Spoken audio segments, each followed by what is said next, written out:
Hello learners, my name is Madhulika Kaushik and I've been teaching marketing for the last 40 years. It's a pleasure to be here and to be able to share with you some inputs on brand and branding. The first question that we have is, what is a brand? So what are the learning outcomes we are looking at the end of this session? Once you've gone through this session, I expect that you should be able to explain the term brand. What constitutes a brand, what are the different elements in a brand, and also what role does a brand really play for various parties like consumers, channel members and manufacturers. You should also be able to distinguish between the terms like product and brand, an individual brand versus a family brand, the terms like brand value and brand salience and so on. So this is just a primer for the issue of brand and branding, and let's begin. I would like to begin this by a small fun exercise for you. Just think about the brands that you have been using and what is the first thing that comes to your mind when we talk about some of these associations. We'll take that later, but let us first look at what are the most valuable brands in the world. So I've taken the international brands or the global brands as well as the Indian brands. If you talk about the global brands, there's a Forbes list that comes out every year, and I've given you the links at the bottom of the slide for both the kind of listings that are there. Now Forbes has been producing these lists for quite some time now. The 2020 list, which talks about the most valuable brand, and these valuable brands are in terms of brand value monetized, and therefore the most valuable brands, as you see on your screen, are Apple, Google, Microsoft, Amazon, Facebook, etc. These are brands that we've been using for a long time and we are all very familiar with these brands. But these have, if you look at the past 4 to 5 years lists, they just go, I mean there's just a reshuffling of these names and the names are always there. What does that tell you? That tells you that these brands, in terms of their marketing strategy, must be doing something really meaningful to the consumer so that the consumers keep on bringing their customer or buying these brands over and over again and have a high degree of brand salience for these brands. If you look at the Indian situation, again the body that does this study, the link has been given at the bottom. So by brand value, which are the most valuable brands, and again these are brands that you are all very familiar with, the HDFC, the Life Insurance Corporation, the TCS, Airtel, SBI, Kotak Mahindra Bank Limited, all of these are brands that we've virtually grown up with and you must all be very, very familiar. Now the concept of brand value is, what is the value add that the act of branding brings to the manufacturer in terms of returns to them about related to the investment that has been done in the brand and branding process. So what is a brand? If you wanted to define what a brand is, brands are, it could be a name, it could be a logo, it could be a trademark, a patent or a package design, or all of these together, and these are created to bring in the benefit of clear identification and differentiation of a given market offering. So a bottle of water versus a bottle of water that carries a brand name, that brand name enables, that brand name would have a certain name. There could be a certain logo to distinguish that name from any other name. It could be a specific coloring that is used, a certain way of lettering is written and so on. And sometimes these names are actually patented or names are actually copyrighted so that it is capable of creating an intellectual property for the person who created that brand. Therefore, branding is actually a way of creating your own identity in the market separate from that of your competitors. So how would the consumer identify that if he's bought a particular product and liked it, if he wants to buy it again, how would he recall, how would he identify and select that brand? So in order to ease the life of consumers in their decision making, in order to give the benefit of differentiation and competitive advantage to manufacturers, the act of branding has gone on. Now Some of you may be wondering as to when and how this act of branding start and where did the term brand come from. Interesting history. At the time where people used to raise cattle and rear them for a living, so in ranches and farms where cattle were raised, the cattle would often get mixed with a neighboring farm or would sometimes be stolen, and it was very difficult for people to move cases. So they started the act of using a hot iron and actually stamping it on a body part of the cattle, and therefore this was actually called branding. It was a sort of a painful process, but it stayed. So it singed the skin and the hair and so on, but it was a permanent way of identifying your own cattle from others, so cows, horses and so on. So this is where the entire activity started, but then it came to be utilized for products and services and so on. So that's the history of branding. Now when you are creating your own brand, as we said just now, that a brand could be a distinctive name, a logo, a trademark, a patent and so on. So what are the decisions that are involved? The first decision that is involved is, should you carry the manufacturer's name? I mean, there are companies who believe that if there is a good corporate identity and you want to take the advantage of that corporate identity, you should use the manufacturer's name as part of the brand name. Others may have different rationale for not using the manufacturer's name, and we'll be talking about manufacturers' brands and so on in the later part of this presentation. The second decision that you have to take is, do you have one single name that you put on every component of the product line that you have, or should you have individual names? Different companies use different strategies. Apple, for example, uses a family brand name. Godrej, our own conglomerate, uses the term Godrej, and all their products carry the name Godrej and then the sub name of that particular product item. Individual names, Procter & Gamble, for example, for the entire line of products, thinks of different names for their various whole range of products. So companies have their own rationale, and we'll be talking about some of them as we go on. And other choices that you have to make is, what is the choice of name? What kind of logo? Should I have a large logo? What kind of coloring? How do I design that logo? And there are huge competitions that are held within the company, outside consultants hired to give a certain design and so on. Color, what are the values that you want to associate with the brand, and what are the kind of associations that you want to keep. Now we just said a brand is a way of differentiating your product from others, your own offering from other offerings within your own stable and from your competitors' stable.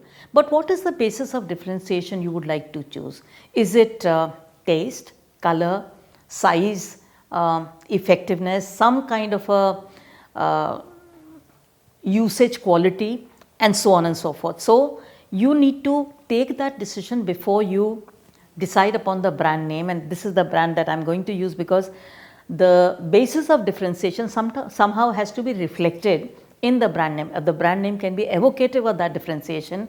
Half your battle of communicating your differentiation is already won.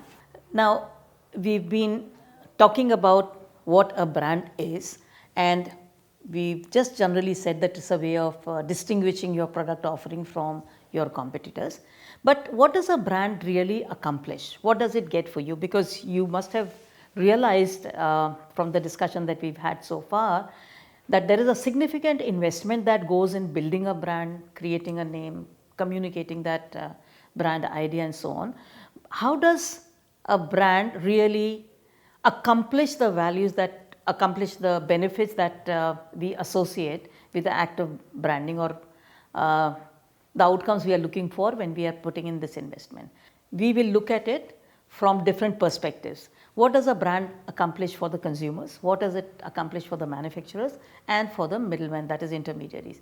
For the consumers, the brand enables a clear manufacturer identification and the accountability. So if I know something that is coming out of the house of Tatas, would be, I mean, the trust that people put in that brand, you have a certain clear idea that a product would be, if it is coming from that house, would be having a certain level of acceptable quality. Also, It enables the consumer to hold the manufacturer accountable because it's very clearly associated with a particular manufacturer's name. A brand for the consumer also enables the consumers to set their expectation. What can I expect? So, if I am buying a value for money brand, I know very clearly that it would have a certain usage expectation, but it would not be the top end brand, and therefore I cannot really expect a lot of luxury add-ons onto the brand.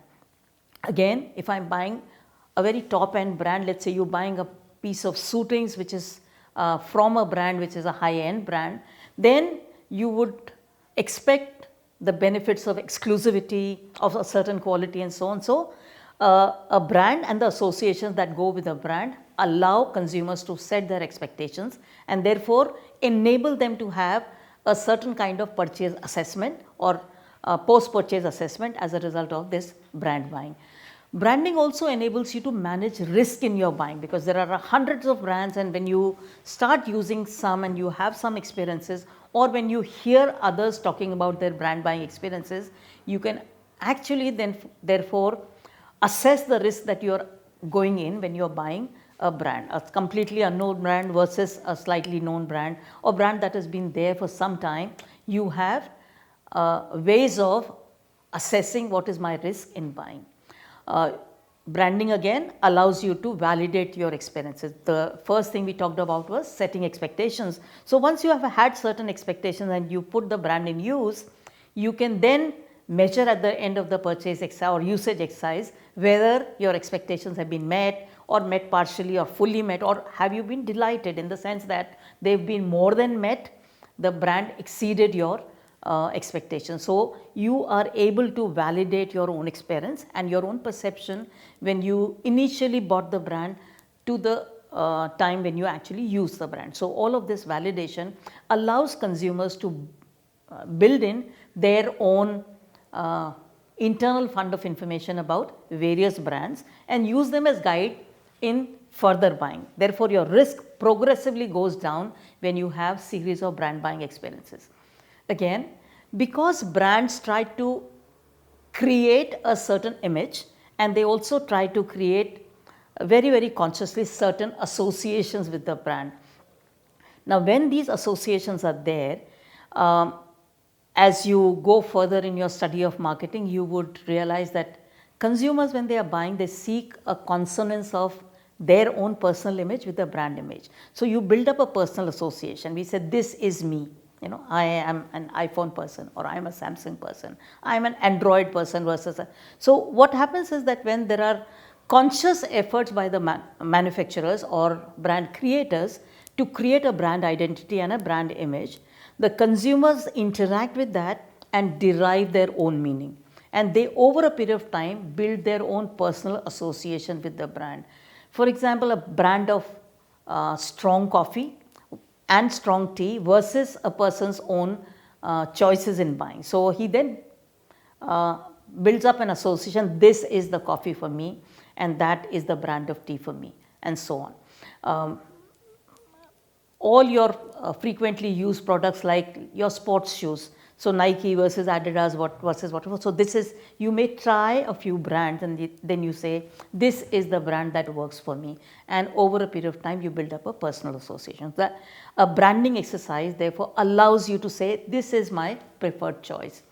Again, I just talked about association. Now, this association, when it's very clear, there is a brand personality that is created, and that brand personality allows you to identify yourself with certain brands as a consumer. So, again, that is a realization of what is it that you are looking for in consumption and allows you to ease your decision making. So, it also enables the consumers to simplify clutter. When you go, I mean, how many brands of toilet soap are available in India? Literally hundreds. Identification of certain brands that you have used or that are being advertised and making a selection allows you to simplify the clutter and helps you facilitate your decision making. Okay, we are at the same question, what does a brand really accomplish? And we are talking about the channel members now. For a channel member, an intermediary, a wholesaler or retailer who stocks the brand's to be distributed to the consumers. Branding as an exercise enables him to manage his assortment and also to calculate his risk, in the sense that there are certain brands which had a good market uptake.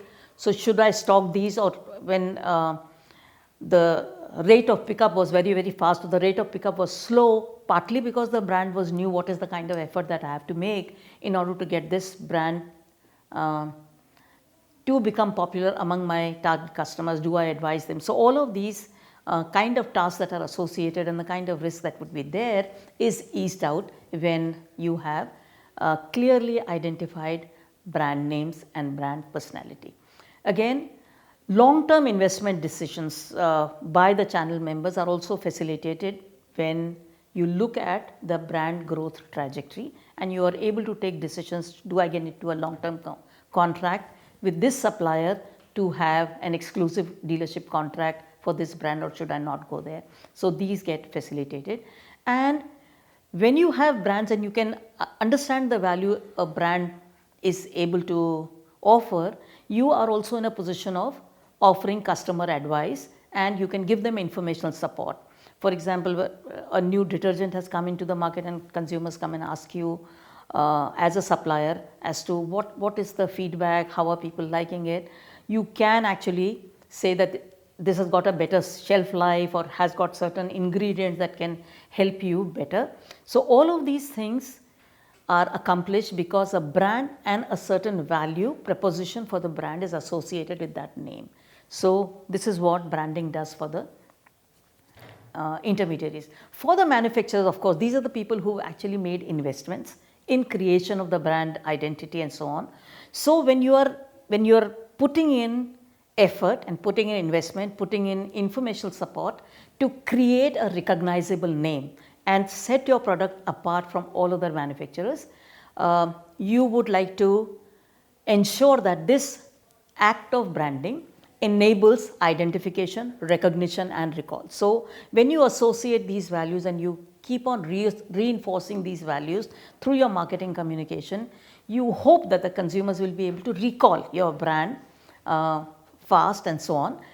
Again, he will be able to identify the brand by its distinctive packaging, distinctive logo. So, it is not an accident that the same standard colors are utilized for a bottle of Coke which is red versus a Pepsi which is blue. So, on the shelf itself, without really going near, you can recognize what this particular can is for. So, building what is called instant recognition, generating recall, and of course, identification of brand value with the brand name is something that it does for the manufacturer. So, it therefore enables this kinds of preference development and customer identification and customer involvement as you go on. Again, when you have once created a brand name and got it registered, you are able to have the benefit of legal protection and create an intellectual property right in case of individual brand names that you have created. Again, as brands grow and you associate certain qualities with the brand and continuously reinforce those, favorable associations get built, and you therefore, when you have done your market segmentation and you are looking at a certain customer seeking a certain value, those who seek the associated value with your own brand will naturally be attracted towards you. So, this benefit of favorable association and brand salience automatically comes to you. So, Genteel as a brand for woolen clothes which keeps your clothes soft, that association is consciously built, and therefore, when the consumers are looking for their expensive woolen clothes to be washed at home, automatically that brand association would benefit you. When you are wanting to, when you already have a certain product line and you are wanting to introduce another product line, if your brand is very well recognized, branding lowers the entry barriers for the new products. So, people are already familiar, there is a favorable recognition, a favorable association, people are looking forward, or people are actually favorably disposed towards buying this new product. When you have an established brand name and there is a lot of pull in the market for that particular brand, it enables you to have price premiums. You can actually charge more. Why does an iPhone always sell out even though the price is so much higher than other competing brands? People wait for the new model to be introduced and they're ready to pay price premiums because of the recognizable brand identity and a brand association they have with the technological sophistication and the best in innovation coming to you in a small package called an iPhone. So, when you have a recognized brand, it enables charging of price premium. Again, once you are able to develop a basis of good brand differentiation and are able to communicate that, this becomes a powerful basis for creating competitive advantage over your competitors. On a more basic operational level, branding enables in your own stock and warehouses, simplifies inventory and sorting and dealing with your own intermediaries, because you can use the brand to create your inventory processes and your ordering processes. What does a brand contain, or what are the different elements of a brand? The first thing is a brand identity. When you create a brand, you are creating a brand so that it can be used as a basis of identifying that offering from any other offering. Consciously, you seek to create a certain image of the brand, whether it's value for money, it's excellent economics in buying, or it's a luxury brand, or it's a family brand, or it's something that is a caring brand, it's an organic brand. So, all of these associations are created to set the brand apart from any other offering in that same category, and this surround then builds a certain imagery of the brand. Now, brand personality is a little more intangible.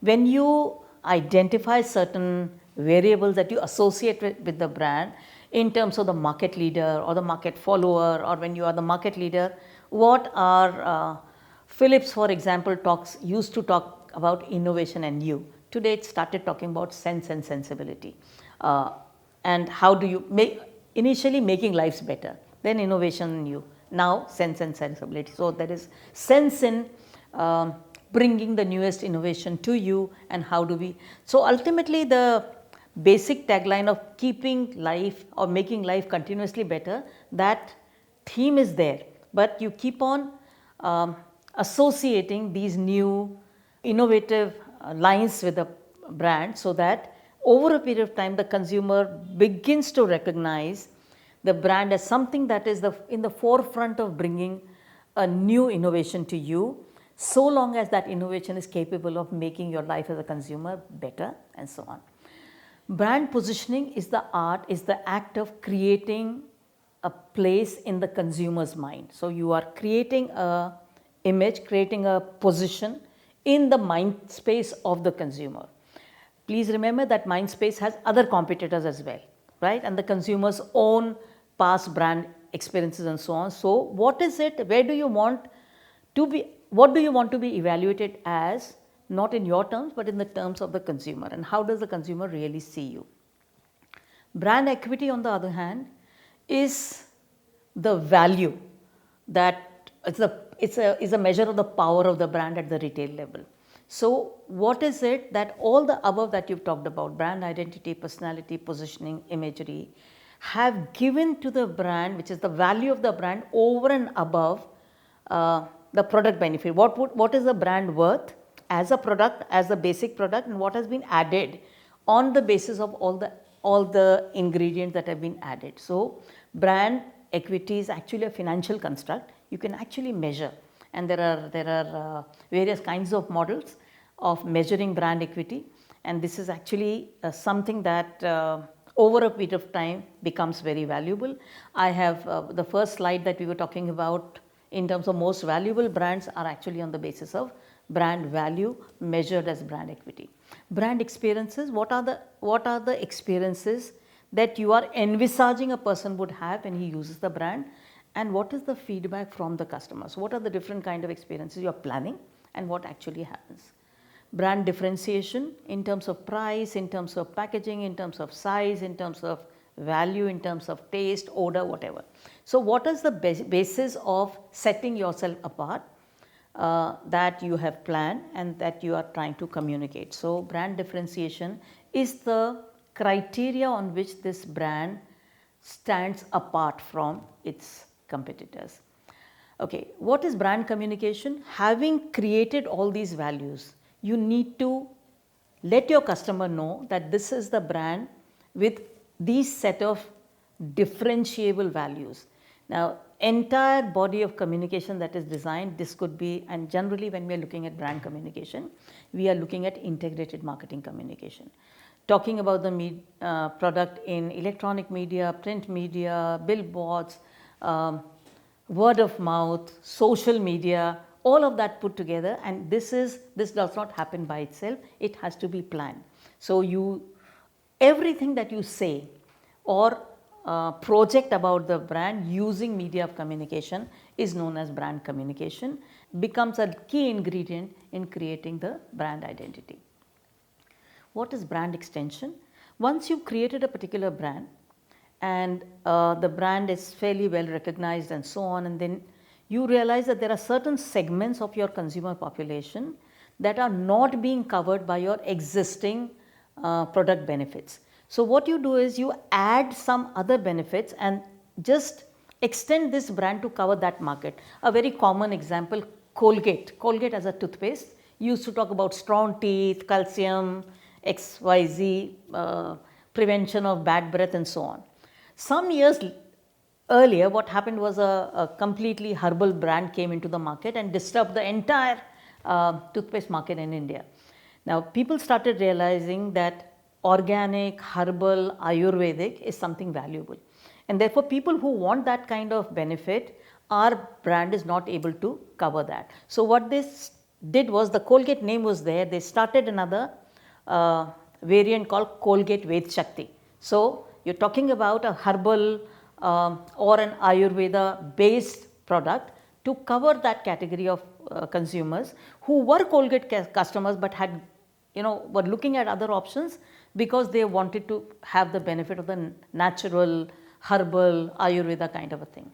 Brand salience is the degree to which your brand is present in the consumer's consideration set when he is trying to buy something. So, when I am trying to buy a shampoo, what are the first 3 brands that come to my mind? The frequency with which your brand appears in those 3 is a measure of the brand salience. So, how would brand salience happen? If the consumers recognize the brand, if you have been talking about the brand, if there is a good marketing communication being done, if people have used the brand and found it good, it becomes part of your preferred brand set, and therefore, the objective of a marketer is to have his brand as a salient brand in as many of its customers as possible. And when you plan your marketing strategy, you look at salience objectives also. We will talk about it when we are looking at marketing strategy later on. Okay, again coming back to what are the different types of brands. I had in the very beginning talked about there are various levels at which branding can take place. The first level is the manufacturer brand, the person who is manufacturing a given product offering seeks to associate a certain name with his own brand. So, the most common brands that you have are manufacturer's brand, whether you take product categories like Everyday, Nestle, all these Amul, Mother Dairy are all manufacturers of a certain value and they put their own brand there. There are also situations where resellers, people who do not produce the product but are selling the product, put their own brand and try to sell those products. What happens is when you have large retailers, abroad when you have places, big retailers like Walmart and so on, they put their own brand after buying the products from unknown small manufacturers and putting their own brand. Now, aggregators like Amazon, for example, put their own brand on certain smaller manufacturers who do not have a great degree of countrywide recognition, but because Amazon and its sort of standardization of value is recognized, they agree to get this branding be carried. We have our own homegrown aggregator supplier called Grofers. So they sell other brands, but they also have their own brands, and they put their own brand on that. So these are brands that are also called private labels or reseller labels. I already referred to this family brand and individual brands earlier. So in terms of when you try to put one name, use a collective name for all your products, we talked about Godrej, we talked about Tata. When you carry a name and carry it across your product lines, that is called family branding. Procter & Gamble on the other hand uses individual brands. For Hindustan Lever, Unilever uses individual names. Very few people know that Lux and Lifebuoy come from the same house because they have such different brand images. And sometimes you have captive brands where a certain brand buys another brand and uses it as a subset of its own branding exercise. Okay, I think we are, this is the last slide that I will be talking about, because I think we are coming to the end of this session time wise. When you are trying to manage your brands, what is the task of brand management? The first task of course is creating a brand, trying to grow that brand and continuously keeping that brand relevant. Over a period of time when other competitors come in, some brands lose their relevance or lose their premium position. Think about Nokia, when there was a time in the history of mobile phone development that Nokia was one of the most prominent brands. Where is it today compared to the other brands that came in? The second task is managing continuous brand growth and brand salience, that the customers should be able to have the brand in the first 3 preferred brands that you have. So that is again a management task. How do you manage this brand salience? Again, when you try to have branding as an activity for different brands that you have, keep a specific brand strategy in the context of the competitor, because what you do is not being done in isolation. When you create certain value with your brand, the competitors react by a similar value or by a better value and so on. As the competitive realities change, you need to constantly modify your brand strategy to keep ahead of the competitor. Again, once you have the strategy, implementing that strategy, constantly reviewing it and refining the strategy. We talked about brand equity. Brand equity is the measure of the value of the brand that gets created once the brand has been in the market for some time. Now this is a monetary evaluation of the power of the brand. A very strategic task is continuously developing and enhancing your brand equity. Once you have been in the market for some time and you've had a brand strategy which is in operation, you need to constantly go back and evaluate what is my brand value today and how do I extend this value to my brand extensions, how do I rebrand. Sometimes you may want to change the brand concept. This is called repositioning, and we'll be talking about later when we are looking at marketing strategy. How do we take the difficult decision of eliminating a brand that is no longer contributing to your brand portfolio, even though you've put in investments for some time and it was good at one time? You also have to take the difficult decision of eliminating the brand. So that is all that I want to talk to you about as far as the initial exposure to brand as a concept is concerned. We will be talking about branding as a process in the next session that follows.